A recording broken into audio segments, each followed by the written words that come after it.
Hello, hello, hello, everybody, and welcome to the Thin Crust Flopcast. How are you all doing today?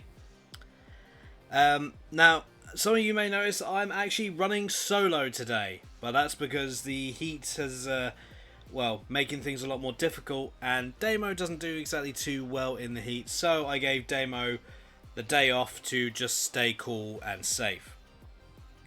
I can handle the heat a bit more, plus I've also got a fan and a bit of a breeze running through my room currently. So we should be able to make it. Some sobering news has dropped in my lap literally only minutes ago. Now obviously normally here at the Flopcast, we usually banter a bit, talk about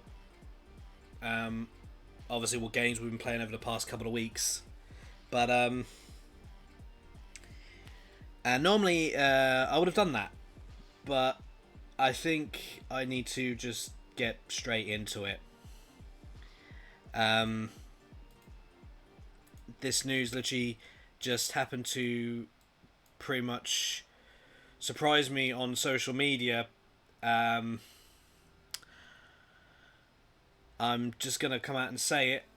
Rachel Lillis, the voice actress behind Jessie and Misty from the original Pokemon series, has passed away at the age of 46.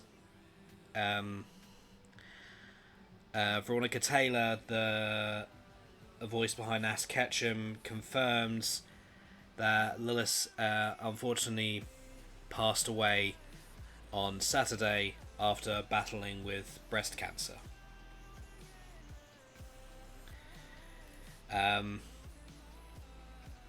So I don't really know how to process something like that, as you know, I actually enjoyed the Pokemon series back in the original forms, and I enjoyed Team Rocket with Jessie and James. I enjoyed obviously Misty and the banter between her and Ash on the constant brother sister sibling rivalry, perhaps between the pair of them.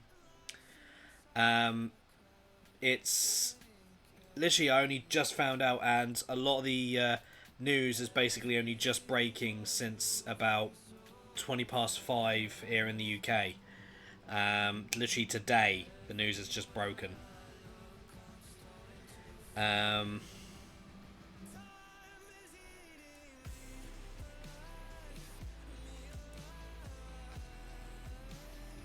Apparently, she had been battling pretty well, and then her sister Laurie Orr said in a GoFundMe update that Lillis's health had started to decline in the past week.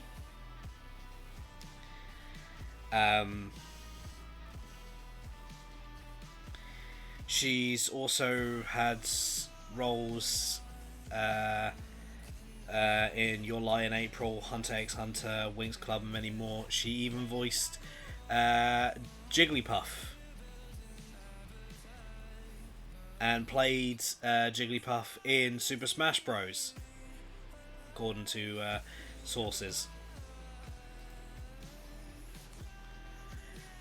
It's not something that can be taken lightly, and to her family and those closest, I wish you all the best. And she did an amazing job.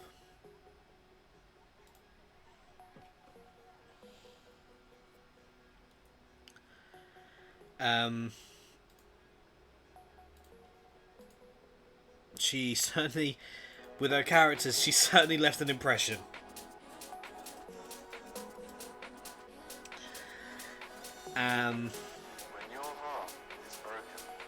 It's It's hard to put into words, really. And it's also really sad. I don't know if you can tell in my voice, but I'm kind of fighting the urge to cry myself.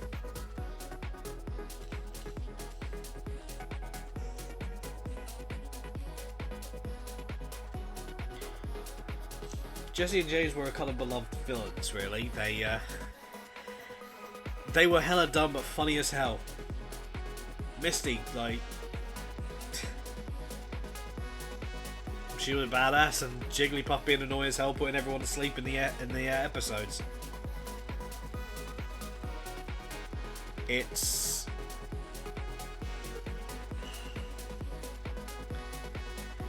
hard to comprehend this just happening out of the blue, and I get this is what makes heartbreak so difficult. I get obviously that something like this does happen, they know when they're shooting up, but at the age of 46 to breast cancer, man. But you do now.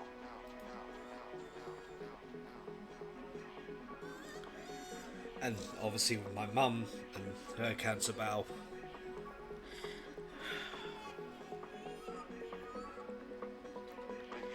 It's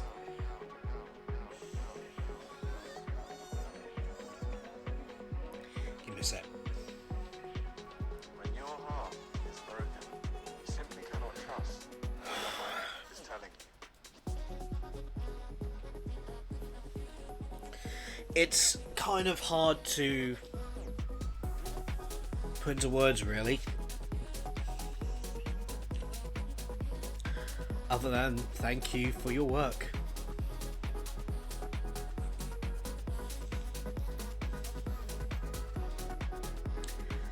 Thank you for the life you pour into your characters.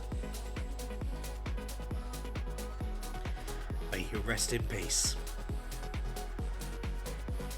You're just feeding your addiction.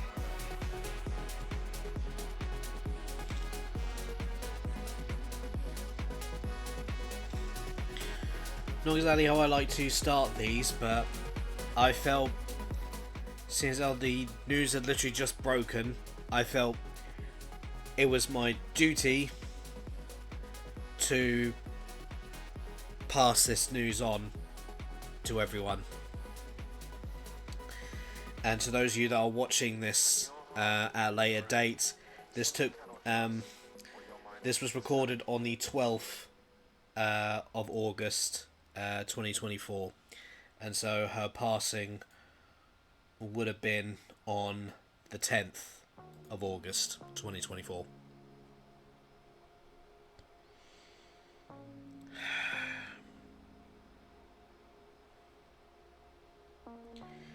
I imagine social media will probably be going nuts in regards of this. I'm already seeing reports of people paying their respect. I have also on social media posted my respect as well.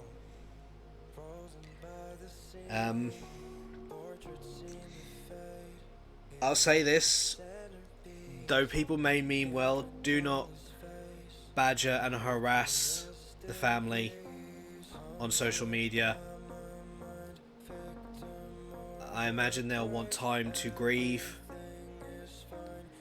though you may be intending to be, your intentions may be well, just give them some time. Give them some time, as well as those that actually worked with her as well. Don't badger, just, if you're going to post anything on social media, just do what I've done. Hashtag Misty, hashtag Jesse, hashtag Pokemon. Just pay your respects.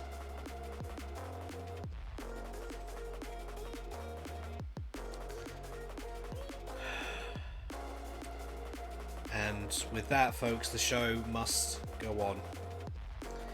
So from that, we will continue on here at the Flopcast, moving on towards video games. Recently, folks, to those of you who are not aware, the Game Boy Advance emulator on the Switch recently had a brand new addition added to its rather big collection. They have added the first Pokemon game on the Switch emulators, Pokemon Mystery Dungeon Red Rescue Team. It came out on August the 9th, so if you haven't already grabbed it and you have the expansion for Nintendo Switch Online, then I do recommend getting it. Many fans have actually been wanting some of the mainline Pokemon games like Red, Crystal, Sapphire, blah blah blah blah blah. This is the first, apart from Pokemon Stadium 1 and 2, this is the first other Pokemon game that we have actually gotten on the emulators. Ah, good God! It's hideous. Beautiful and ugly, but mostly hideous. God damn it, John. But yeah. So if you do have access to it, then do jump on. I will be jumping on it tomorrow. And basically trying my hand at it and seeing how it goes. Because I've only played one Mystery Dungeon game, and that was the one that they put on the Switch. So it'll be interesting to see it, because I think this is like one of the original Mystery Dungeon games, to my knowledge. So it'll be interesting to see. And love you too, John Boy. Love you too.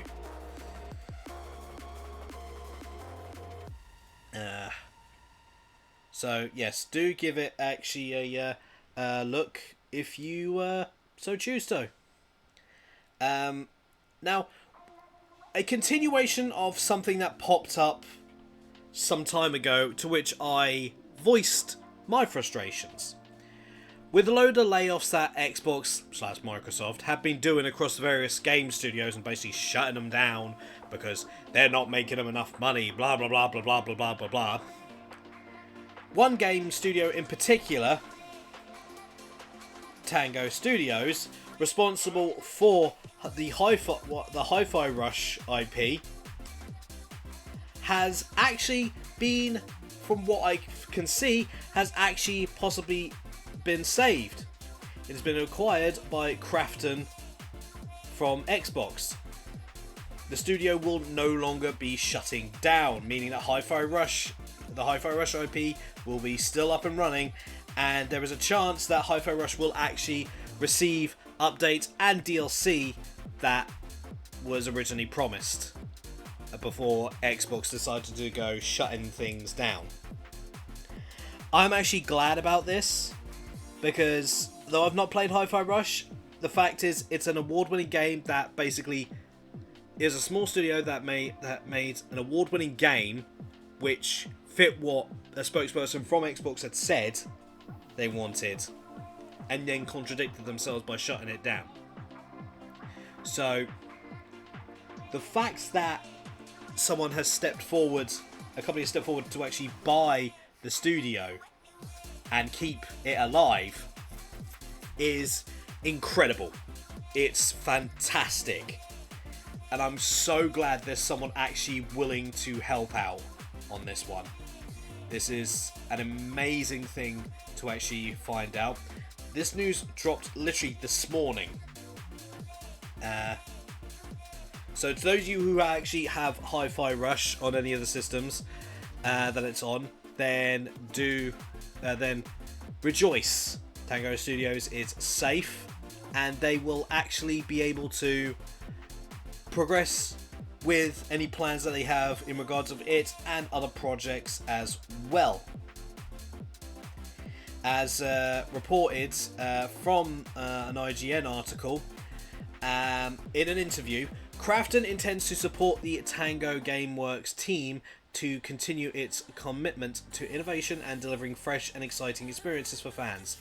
The press release continues, there will be no impact on the existing game catalogue of Evil Within, Evil Within 2, Ghostwire Tokyo, and the original Hi-Fi Rush game.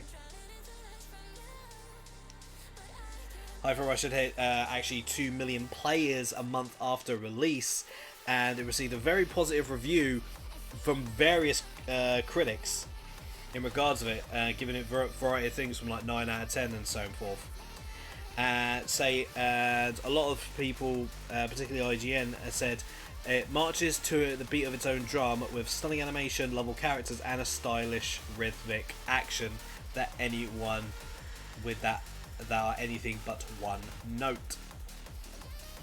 Well, it's great news that Tango Gameworks and Hi-Fi Rush get to live on. The other studios have not. But though it is sad, it is still good to see someone is actually trying to fight for that Tango are staying alive. So shout out to Crafton, very well done. You have actually I speak for myself, but I can definitely say one thing: you have probably pleased a lot of members of the gaming community. You have actually done a very good thing. Congratulations. You have earned a lot of people's respect on this one. And Tango Studios, Tango Gameworks, we are looking forward to seeing what you guys will produce in the coming days or the coming years, depending. Hopefully, it will be years. It is a shame that so many good studios are getting shut down. This is what happens when companies vie for a monopoly. If you leave studios be to actually cook in their own thing, and then maybe give them a bit of support here and there, guess what? You get a lot of games flooding the market that are actually good, and people are actually happy.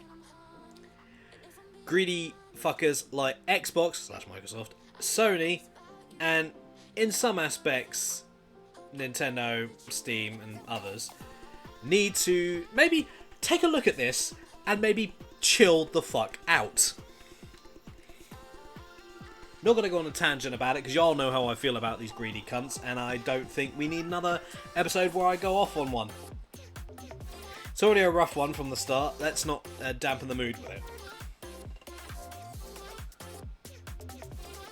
Now, someone did actually forget to actually say this is probably going to actually be a rather shorter episode of the Flopcast, because not much news was actually happening across the board.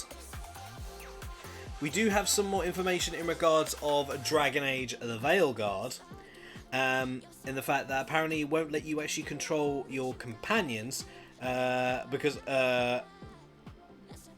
apparently, and this is a quote from a article on GamesRadar.com, you can't handle it.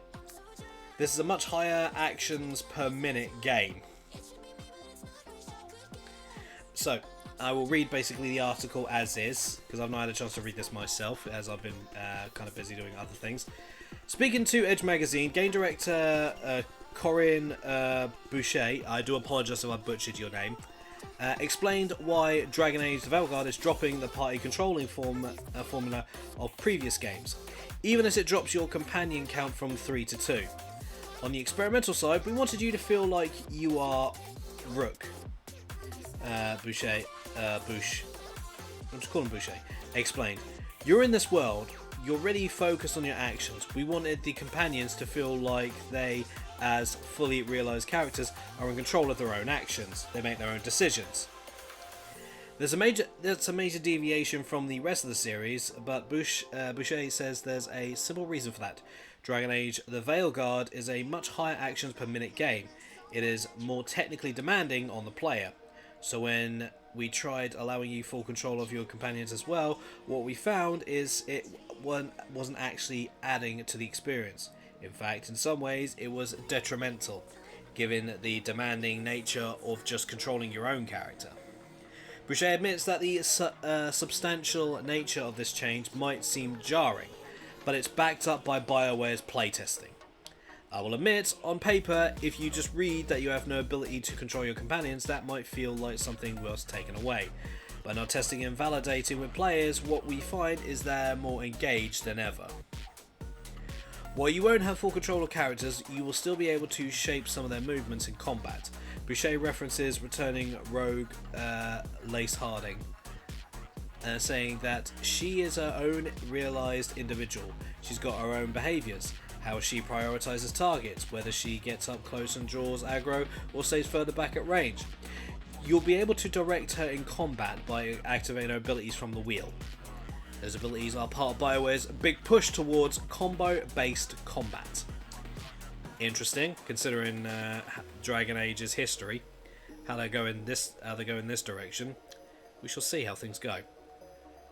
The developer offers an example. One companion uses a gravity well style spell, another slows time, and then the player drops a big AoE nuke on top of your group slowed enemies. Boucher says that she thinks about the strategic layer to combat as a huddle.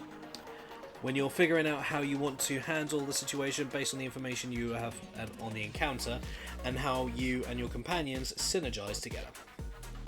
It's undoubtedly a big change to the traditional Dragon Age formula, but Boucher's suggestion that the change has been almost forced on by BioWare, the Veilguard's added complexity is certainly an intriguing one. Oh, so it's forced on by BioWare. Interesting. That's an interesting statement to make.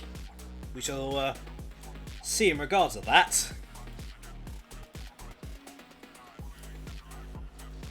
The added combo system also suggests that you won't feel entirely without the tactical layer, and if what she says about testing feedback is true, then perhaps this will have a bigger impact on BioWare's RPGs going forward.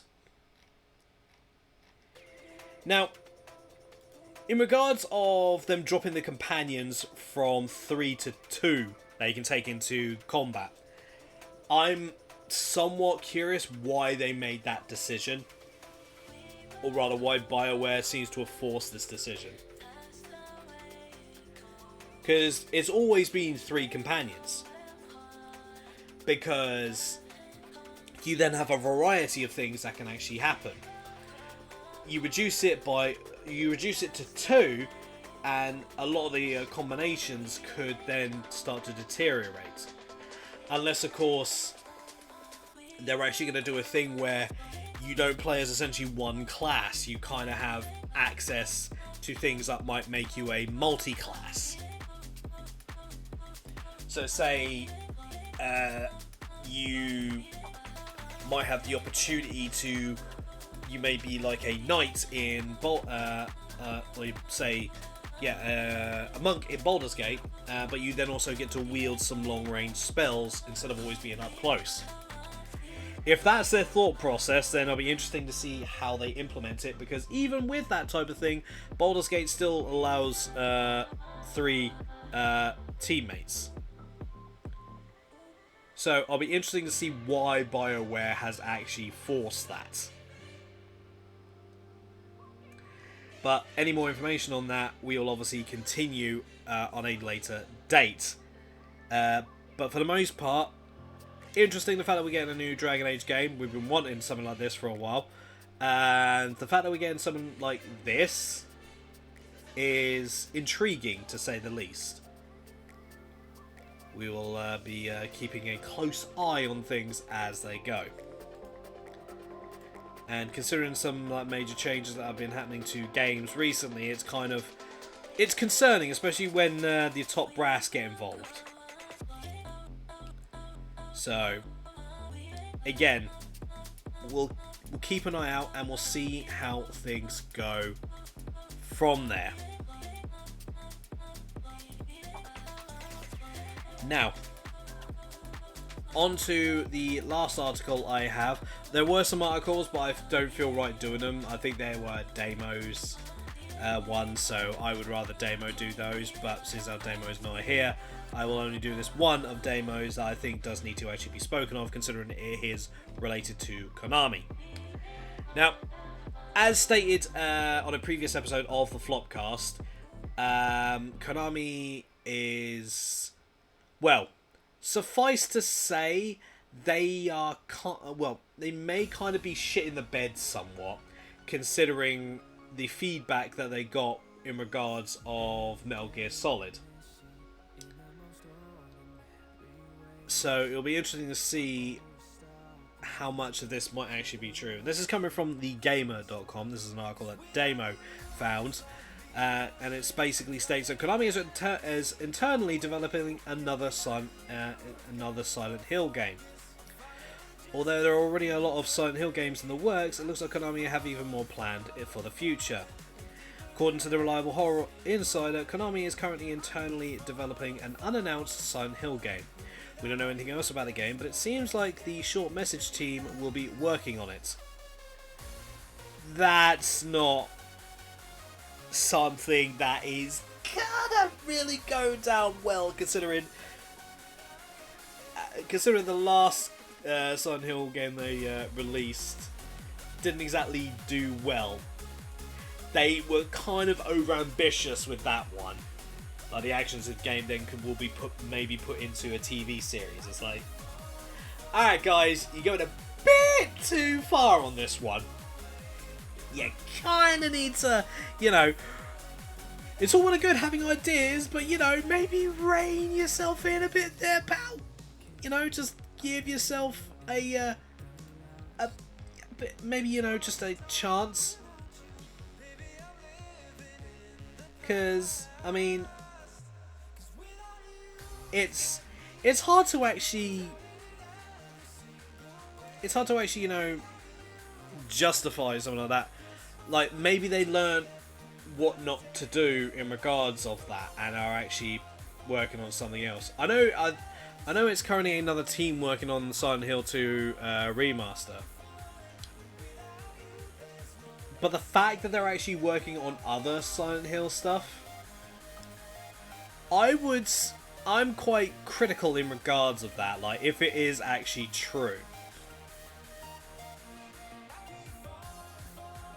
It'll be interesting to see how it will actually be, like, going forward.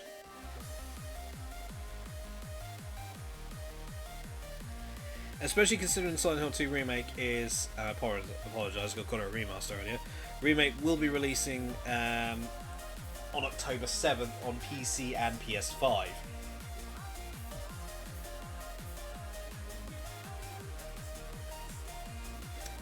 Apparently, there also was announced on social media that Silent Hill Townfall and Silent Hill F are also apparently announced for the future. So it looks like they have ideas that they're wanting to actually work on, and yet they're also keeping their cards close to their chest, which, to be fair, is actually not a bad idea. It will actually, it's... there's two ways you could take this argument.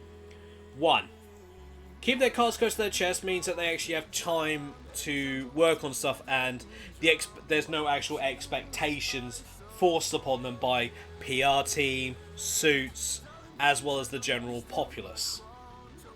However, by keeping their cards close to their chest and keeping things hidden, that also then, by basically saying there's unannounced stuff happening, though people are looking forward to Silent Hill 2 Remake, it does kind of take away from it, I feel, slightly. And not gonna lie, there have been plenty of companies that have promised that they're working on unannounced stuff, showed a little bit, and then they've fallen flat on their face. So I say, keep an open mind in regards of it. I imagine that Damo and I will be reporting on any more information in regards of it as we come across it. And with that being said, though, folks, that is literally it, all I've got for you today. As I said, it is going to be a short one, because I am on my own and without my co-pilot helping me run things due to the heat. But due to the heat, we are keeping it short. So, I know some of you actually look forward to these episodes, and I do apologise for it being short, but we do have to take our health seriously. And sitting in front of a computer is not exactly good for the heat, especially seeing as how it looks like we might not even be seeing any rain or the temperature dropping again for a few more days. And considering the fact that also the temperatures that you'd be going from warm to hot and then dropping back down again. So us in the UK are kind of suffering a little bit here. So do bear with us. The next episode of the Flopcast will be on the 26th of August, so make sure you tune in for that one. I will obviously be live again tomorrow with Pokemon Mystery Dungeon, and obviously the rest of the week is filled with Pokemon White and voice acting. I have a little thing set up for those of us in the voice acting crew, and it seems like there's going to be possibly a returning game that many of you have seen me do in the past. But for the first time, I will actually not be on my own. I will actually have other people actually jump in on this. I will actually not have my vocal cords butchered. I will actually be able to let other people jump in on this. And it's a game that I know some of you actually are familiar with in regards of it, as well as the nickname that kind of brought me around actually getting the game. But again, there's still the rest of the week to go. The vote is going on for the voice acting crew. So those of you that tune in on the Friday, look forward to that. Those of you that will be around tomorrow, and I hope you guys will enjoy the Mystery Dungeon. And those of you on Thursday and Saturday, enjoy Pokemon White. But with that being said though, folks, we are going to wrap things up here for the evening. Make sure you all get yourself something to drink and stay hydrated during these warm times. Make sure there's actually a steady breeze going through anywhere that you currently are, and for the love of God, do not go stupid. Do not be stupid in these warm times. With that being said though, folks, make sure you have all your belongings with you, because otherwise the goblins will take them away and use them for their own means. And with that being said, raise your pieces high and say it with me. Stay chaotic and live for the challenge. Bye bye.